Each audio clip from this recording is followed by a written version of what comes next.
15 বছরে 28 লাখ কোটি টাকা পাচারের অভিযোগ, বাণিজ্যিক সংগঠনকে দায়ী করছেন ব্যবসায়ীরা।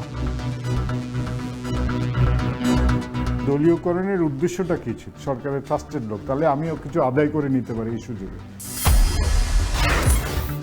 শীতের রাতে টিকে থাকার আপ্রাণ চেষ্টা ছিন্নমূল মানুষের, ভিন্ন চিত্র সমাজের অন্য প্রান্তে। এক্সট্রিম টেম্পারেচার ফল যখন করবে তার জন্য আগে থেকেই একটা প্ল্যান করা, শীতবস্ত্র বিতরণ থেকে শুরু করে তাদেরকে কোনো আলাদা জায়গায় সরিয়ে নেওয়ার ব্যবস্থা করা। চট্টগ্রাম বিশ্ববিদ্যালয়ে শুরু হচ্ছে শিক্ষার্থীদের ডোপ টেস্ট, মাদক শনাক্তে উন্নত মানের কিট ব্যবহার।